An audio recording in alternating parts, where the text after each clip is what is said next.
हम तीसरा वचन पढ़ेंगे अभी।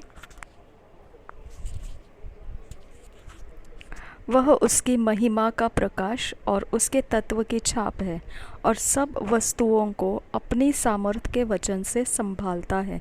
वह पापों को धोकर ऊंचे स्थानों पर महामहिमन के दाहिने जा बैठा। इब्रानी के पहले अध्याय का तीसरा वचन हम पढ़े। ओके, वह उसकी महिमा का प्रकाश, परमेश्वर के महिमा का प्रकाश है। ओके, आपको ध्यान रखना है ये बातें। अगर आप स्पिरिचुअल किंगडम के अंदर से नहीं देखेंगे तो आपको इसकी ताकत महसूस नहीं होगी। ठीक है, स्पिरिचुअल किंगडम में क्या ज़रूरत है ये बातों की? महिमा का प्रकाश, महिमा की क्या ज़रूरत है, प्रकाश का क्या ज़रूरत है? ओके, और उसके तत्व की छाप है और सब वस्तुओं को अपनी सामर्थ्य के वचन से संभालता है। उसके तत्व की छाप है। तत्व क्या है? स्पिरिचुअल मैटर्स है ये सब। स्पिरिचुअल के अंदर इनकी ज़रूरत है। महिमा की ज़रूरत है, प्रकाश की ज़रूरत है, तत्व की ज़रूरत है। ओके, ये स्पिरिट रियाम के अंदर प्रभु यीशु मसीह परमेश्वर के महिमा का प्रकाश है, परमेश्वर के तत्व की छाप है और सब वस्तुओं को अपनी सामर्थ्य के वचन से संभालता है। आपको समझ में आना चाहिए, प्रभु यीशु के हम हैं। ओके, वो हमको उसके सामर्थ्य के वचन से संभालता है। तो सिर्फ रोटी से नहीं, लेकिन परमेश्वर के मुंह से निकले हुए हर एक शब्द के द्वारा जीवित रहता है ना।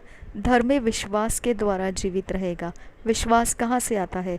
परमेश्वर के वचन के सुनने से। ओके, आपको यहाँ स्पिरिट के अंदर घुसने का रास्ता दिखना चाहिए। आपके पास महिमा है, आपके पास परमेश्वर का प्रकाश है, आपके पास परमेश्वर के तत्व की छाप रखने वाला प्रभु यीशु मसीह है। ओके, आपके पास सामर्थ्य के वचन से संभालने वाला महायाजक आपके लिए दिया गया है। स्पिरिट किंगडम में आपका पोजीशन को आप पकड़ लेना है।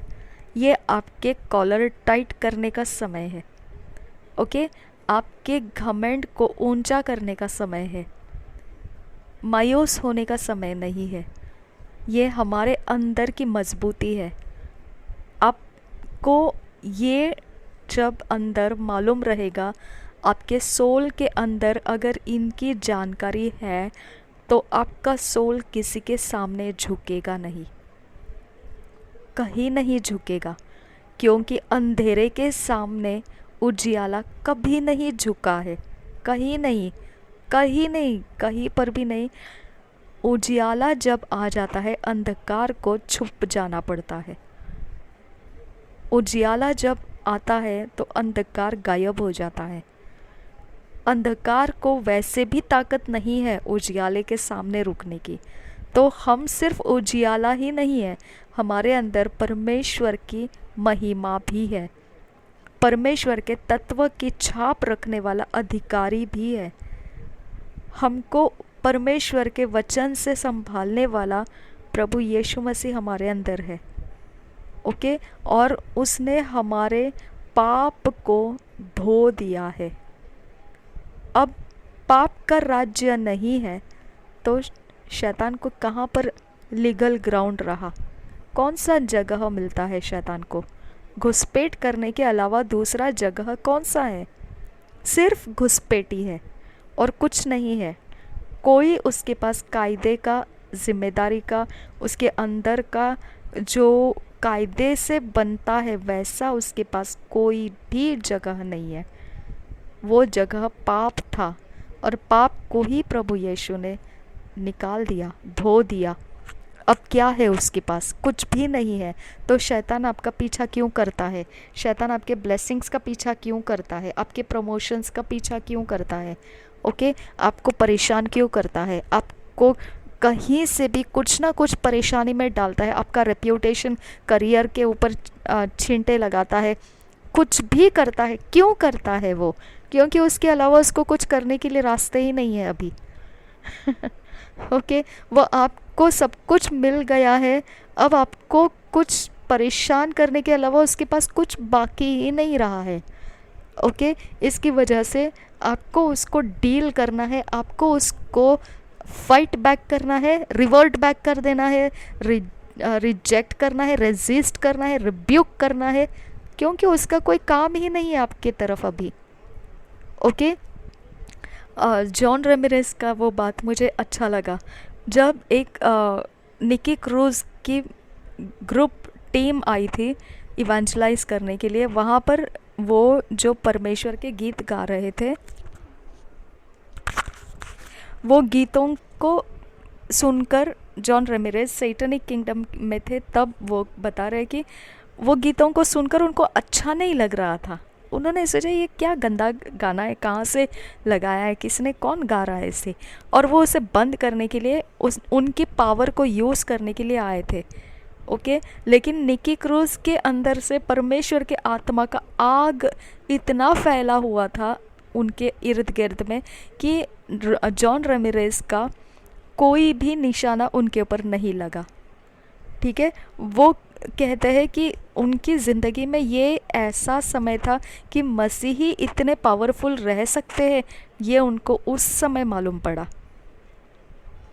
ओके, और आपको समझ में आना चाहिए कि परमेश्वर का किंगडम में, परमेश्वर के राज्य के अंदर का पावर हमको समझ में रहना चाहिए, हमारे अंदर से हमको उसकी जानकारी रहना चाहिए। अगर है तो हम अब अपने विरोधियों को जवाब देना जानेंगे। अब निकी क्रूज़ को तो ये नहीं मालूम था कि जॉन रेमिरेस यहाँ पर नीचे आएगा, वो तो नहीं मालूम था।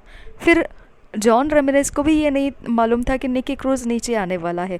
दोनों ने अपनी अपनी आत्मिक पावर अपनी तरफ से जो मालूम है वैसे ही तैयारी से आए हुए थे।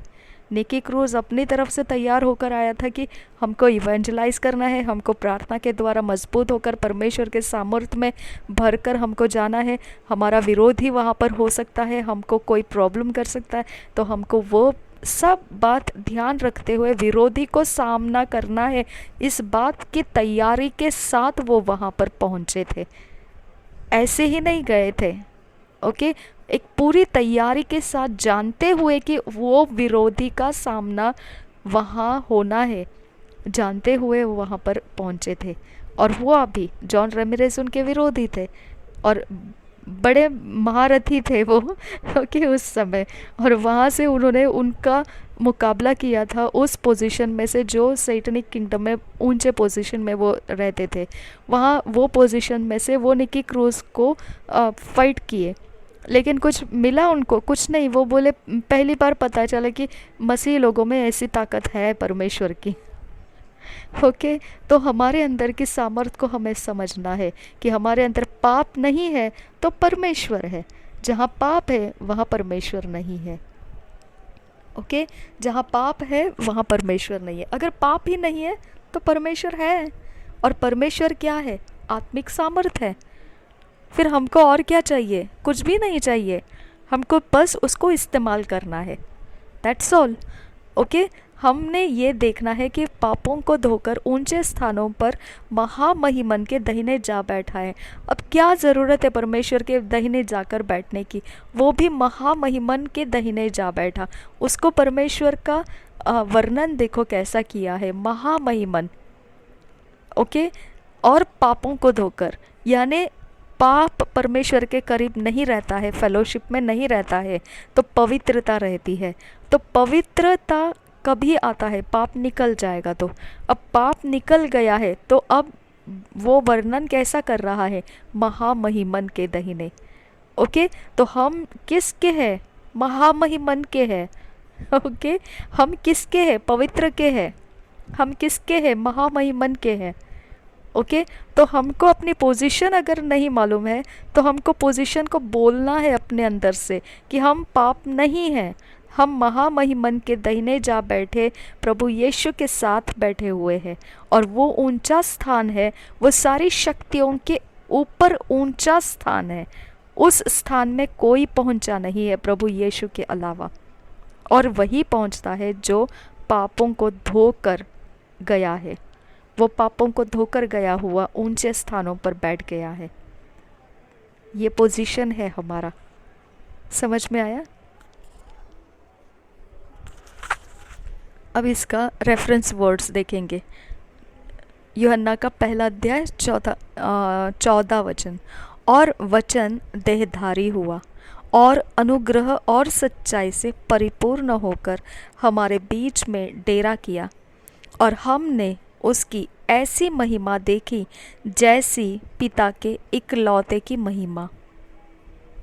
वचन देहधारी हुआ, ओके, और अनुग्रह और सच्चाई से परिपूर्ण होकर। वचन देहधारी हुआ, अनुग्रह और सच्चाई से सपोर्ट मिला यीशु मसीह को परिपूर्णता में पहुंचने के लिए।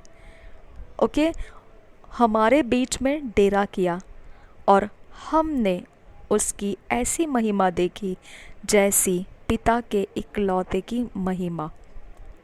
ठीक है, तो हमारे साथ प्रभु यीशु देहधारी होकर अनुग्रह और सच्चाई से परिपूर्ण होकर हमारे बीच में डेरा किया, वो यूहन्ना बता रहा है, उसका वर्णन कर रहा है। अब यूहन्ना का सुसमाचार 14 अध्याय उसका 9 वचन देखिए। यीशु ने उससे कहा, हे फिलिप्पुस, मैं इतने दिन से तुम्हारे साथ हूँ, और क्या तू मुझे नहीं जानता? जिसने मुझे देखा है उसने पिता को देखा है। तू क्यों कहता है कि पिता को हमें दिखा? ओके, अगर हमने प्रभु यीशु मसीह को देखा है तो उस महामहिमन को देख लिया। अब हमको और किसको देखना है? अगर हमने प्रभु यीशु मसीह को वचन के अंदर से देख लिया है तो हमने महामहिमन को देख लिया है। ओके, कौन कहता है कि परमेश्वर को आपने नहीं देखा है? कौन कहता है कि परमेश्वर को आप नहीं देखा और परमेश्वर आपके साथ है कि नहीं पता नहीं, और परमेश्वर आपकी सहायता करेगा कि नहीं करेगा? कैसे बोल सकते हैं आप, जबकि आप परमेश्वर को वचन के अंदर से देख रहे हैं और वचन के अंदर से परमेश्वर की बातें आपको मिल रही है। अब बाकी क्या रह गया है? आपको कुछ भी नहीं, आपको उसको यूज़ करना है, आप उसको फुटस्टेप्स बनाकर चलाना है, दैट्स ऑल, और कुछ भी नहीं है। इसके लिए वो बोला है ना कि उद्धार के लिए कोई ऐसा ना सोचे कि कौन जाएगा हमारे लिए आसमान में चढ़कर, ऐसा नहीं सोचना है, क्योंकि वचन अभी ऐसे दूरी पर नहीं है, सिर्फ तुम्हारे ज़ुबान में है, उसे सिर्फ बोलना है, इतना करीब है वचन। ओके, तो हमारे साथ परमेश्वर है, हमने पिता को देखा है, महामहिमन को देखा है। अब हमको और आशा रखना नहीं है कि हमको परमेश्वर कैसा मालूम पड़ेगा, कहाँ है वो, कैसा है, क्या है। उसकी महिमा यीशु में प्रकट हो चुकी है। ओके, और यीशु में जो महिमा उसकी प्रकट हुई है वो महिमा को हमने समझना है। अगर हमने वो महिमा को समझा, देखा, कैसा पढ़कर देखा, कैसा कैसा उसके बारे में लिखा है, वही तो है महामहिमन। और कहाँ चाहिए आपको, क्या ढूंढना है और आपको महामहिमन के बारे में? आप वही महिमा के गुण, वही महिमा के बातें आपको आपके विरोधी को बोलना है।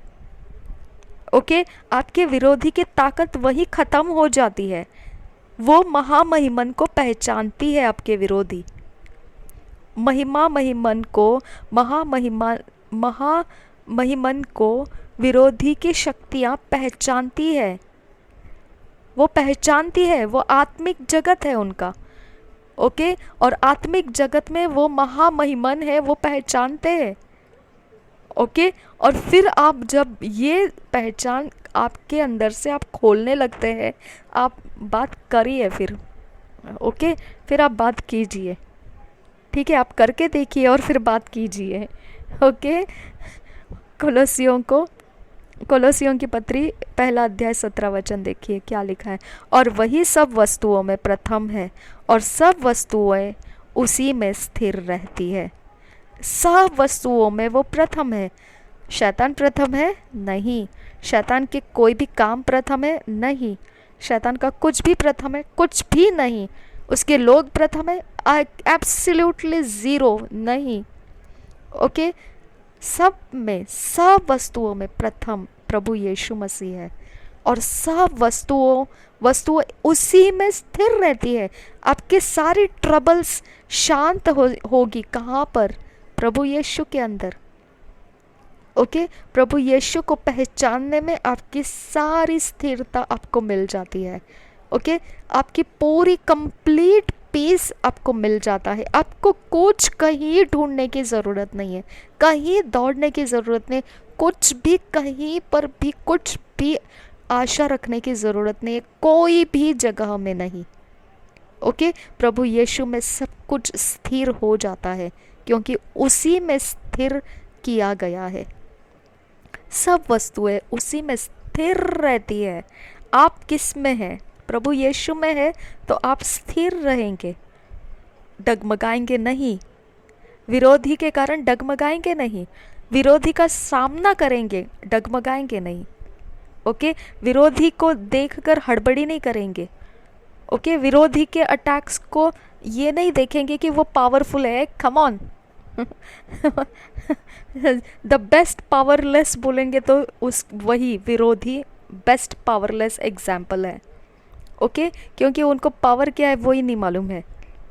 ठीक है, तो अब आपको समझ में आया स्थिरता किस में है? प्रभु यीशु में है और कहीं नहीं है। ओके, सबसे प्रथम कौन है वस्तुओं में? यीशु मसीह है। तो अब और कोई है ही नहीं सबसे प्रथम, तो आपको और किसको देखना है? सब कुछ नाश हो जाएगा, सिर्फ प्रभु यीशु है जो युगानुयुग तक, अनादिकाल तक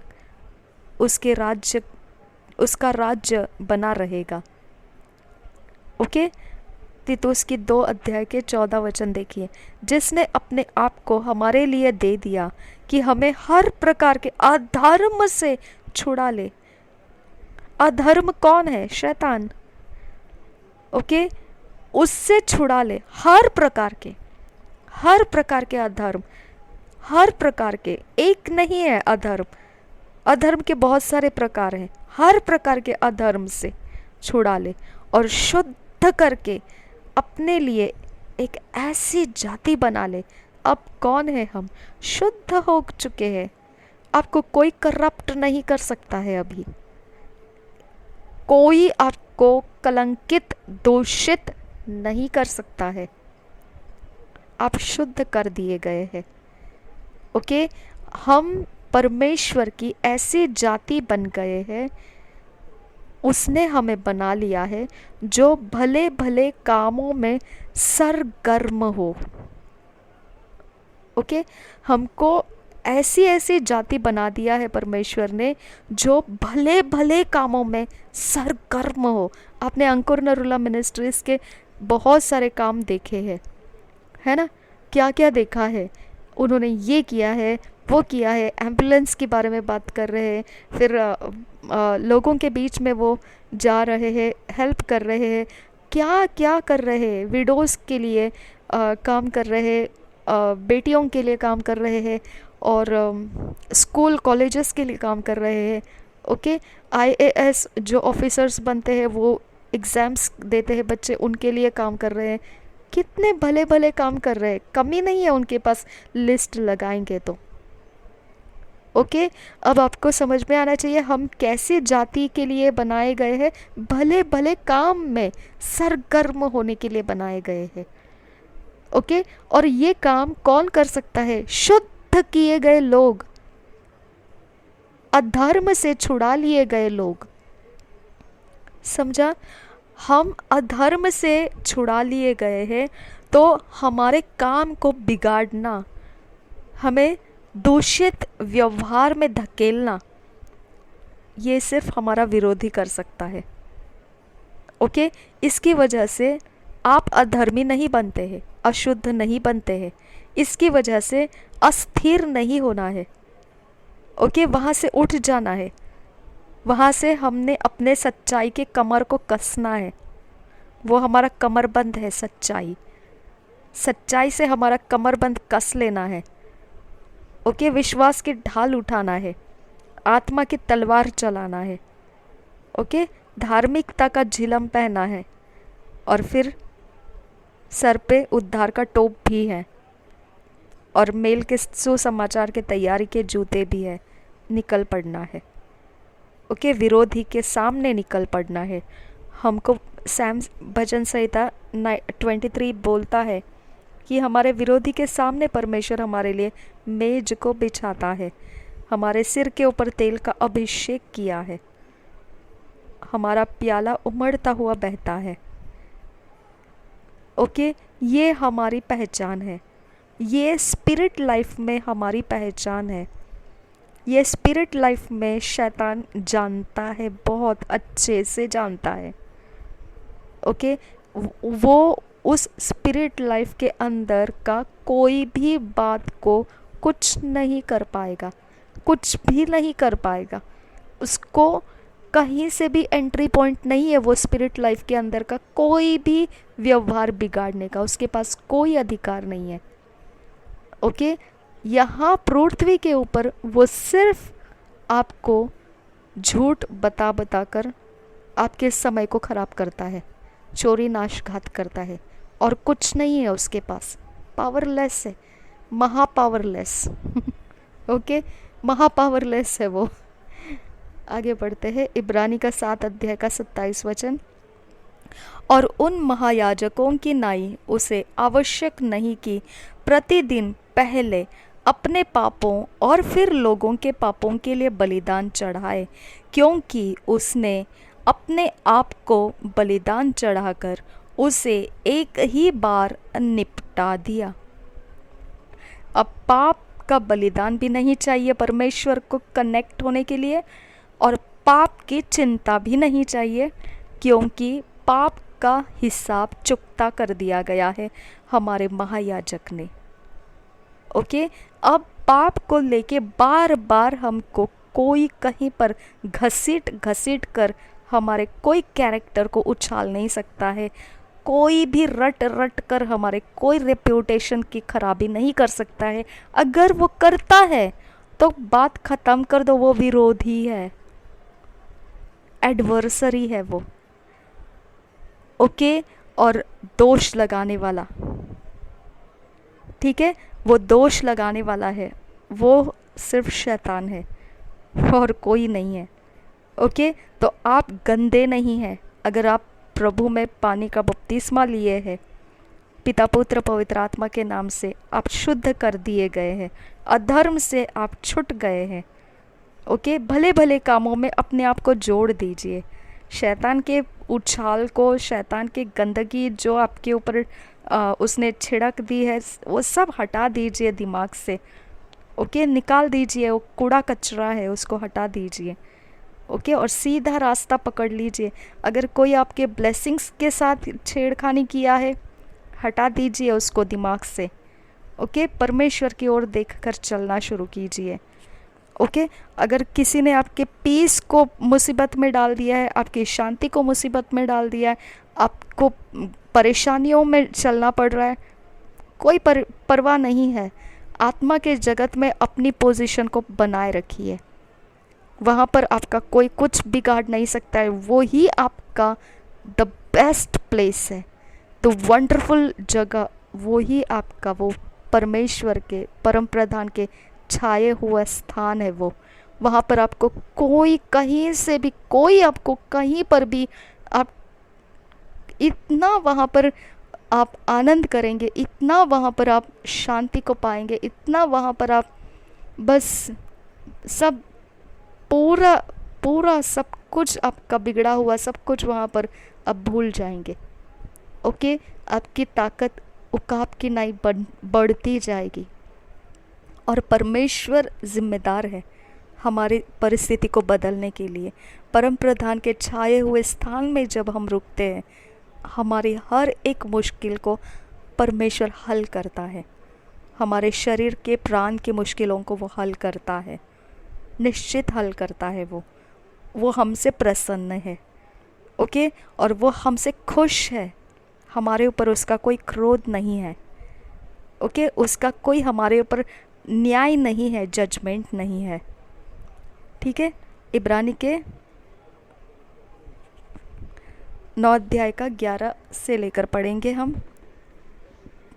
परंतु जब मसीह आने वाली अच्छी अच्छी वस्तुओं का महायाजक होकर आया, तो उसने और भी बड़े और सिद्ध तंबू से होकर, जो हाथ का बनाया हुआ नहीं, अर्थात सृष्टि का नहीं, और बकरों और बछड़ों के लहू का के द्वारा नहीं, पर अपने ही लहू के द्वारा एक ही बार पवित्र स्थान में प्रवेश किया और अनंत छुटकारा प्राप्त किया। क्योंकि जब बकरों और बैलों का लहू और कलोर की राख अपवित्र लोगों पर छिड़के जाने से शरीर की शुद्धता के लिए पवित्र करती है, तो मसीह का लहू, जिसने अपने आप को सनातन आत्मा के द्वारा परमेश्वर के सामने निर्दोष चढ़ाया, तुम्हारे विवेक को मरे हुए कामों से क्यों न शुद्ध करेगा, ताकि तुम जीवते परमेश्वर की सेवा करो। ओके, तो विरोधी के हमारे ऊपर आने का आक्रमण को हम वैल्यू नहीं देना है। हमने जीवते परमेश्वर की सेवा में सरगर्म होकर चलना है, भले भले कामों में सरगर्म होकर चलना है, ज़्यादा प्रेयर करना है, ज़्यादा आराधना करना है, ज़्यादा परमेश्वर के संगति में बढ़ना है, ज़्यादा लोगों की सहायता करना है, ज़्यादा लोगों को परमेश्वर के बारे में बताना है, ज़्यादा लोगों के लिए परमेश्वर के सामर्थ्य को मांग के लाना है परमेश्वर से। सब कुछ हमारे लिए, वो भले भले कामों के लिए, परमेश्वर की सेवा में हमको चलना है।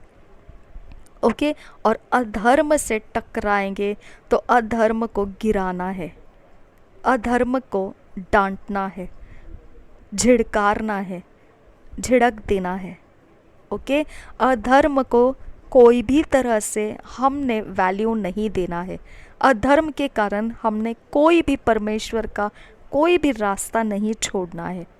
अधर्म के कारण हमने कहीं पर भी अपने अंदर कोई भी कमी घटी को नहीं देखना है, कहीं भी नहीं, क्योंकि हमको जो दिया है वो हमने करना है। ओके, हमारा फ्रीडम है, ये हमारा ये आज़ादी है, हमने वो करना है। अधर्म को देखकर हमने अपने लाइफ को बदलना नहीं है। अधर्म को देखकर हमने अपना न्याय नहीं करना है। अधर्म के कारण हमने अपने ज़िंदगी को गिरते हुए नहीं रखना है। ओके, बहुत प्यारा वचन है। परमेश्वर को बहुत धन्यवाद कि हमको परमेश्वर ने ये रास्ते दिए हैं। आपको पता है तंबू क्यों बनाया गया था? और तंबू के अंदर जो वाचा का संदूक था, उसमें जो करूब रखा हुआ था, उस पर वो ढकने के ऊपर के करूब के बीच में जो लहू रखा जाता था, वहाँ से परमेश्वर बात करता था। वहाँ वो लहू के जगह में अब प्रभु यीशु मसीह का लहू है। ओके, और वहाँ से परमेश्वर के साथ बातें होता है। वो अति पवित्र स्थान है जहाँ वो वाचा का संदूक रखा जाता है, वो अति पवित्र स्थान है। अब आपको समझ में आना चाहिए कि स्पिरिचुअल किंगडम में लेवल्स है। ओके, वो इतने दूरी तक है परमेश्वर का लेवल कि उसके तक पहुंचने का रास्ता भी शैतान को मिलता नहीं है। ओके, शैतान के लिए वो रास्ता ही नहीं है जहाँ से परमेश्वर प्राप्त होता है। ओके, अगर आप परमेश्वर में आ गए हैं तो उसके लिए कोई रास्ता ही नहीं है और कुछ करने का। आपका और उसका कनेक्शन ही ब्रेक हो चुका है। अब वो सिर्फ टूटे फूटे कोई तो जगह ढूंढता रहता है जहाँ से वो परेशान कर सके। ओके, कहीं ना कहीं उछल कूद करता रहता है बंदरों की तरह। कुछ भी नहीं है उसके पास, कुछ भी नहीं है उसके पास। ओके, जो अंधेरे के कैद में बैठे हुए हैं, जिनके पास उद्धार नहीं है, उनके ऊपर वो जोर लगाता है। हम लोग उनके नहीं हैं। हम लोग उसके कोई भी प्रकार के आक्रमण को बिल्कुल भी अपना मन नहीं देना है। हटा देना है उसके ऊपर से अपना मन, और भले कामों में लग जाना है और अधर्म से नफरत करना है, अधर्म को हेट करना है। ओके, अधर्म के कामों को लताड़ना है। ओके, उसके ऊपर हम परमेश्वर के वचन को बोलकर हमसे अलग रख देना है उसको। ठीक है, मरकुस के 16 अध्याय का 19 वचन देखेंगे। निदान प्रभु यीशु उनसे बातें करने के बाद स्वर्ग पर उठा लिया गया और परमेश्वर की दाहिनी ओर बैठ गया। वही बात को दोहराया है।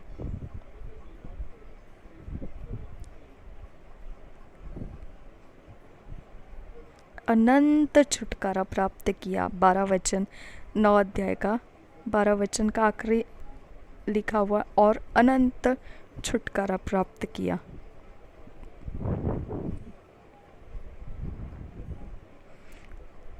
तुम्हारे विवेक को 14 वचन को आखिरी में लिखा है, तुम्हारे विवेक को मरे हुए कामों से क्यों न शुद्ध करेगा, ताकि तुम जीवते परमेश्वर की सेवा करो। ये कारण है कि हमको अंधकार में कैद पड़े हुए लोगों को सुसमाचार बताने की ज़रूरत है, क्योंकि उनके विवेक मर चुके हैं, उनके पास परमेश्वर की पहचान ही नहीं है। ओके, परमेश्वर का उनके अंदर से कोई उजियाला ही नहीं आता है। तो वहाँ पर उनको, जब प्रभु यीशु के लहू का काम उनको बताएंगे, तो फिर वो उनके विवेक को छूता है, जीवित करता है, और वहाँ से शुद्धता भी उनके लाइफ की शुरू हो जाती है, ताकि वो परमेश्वर की सेवा में जोड़ दिए जाएंगे। बहुत प्यारा है परमेश्वर हमारा। ठीक है, अब अगला वचन हम देखेंगे। ये रिकॉर्डिंग को यहाँ पे स्टॉप करते हैं। प्रभु यीशु हम सबके साथ बना रहे। आमीन, आमीन, आमीन।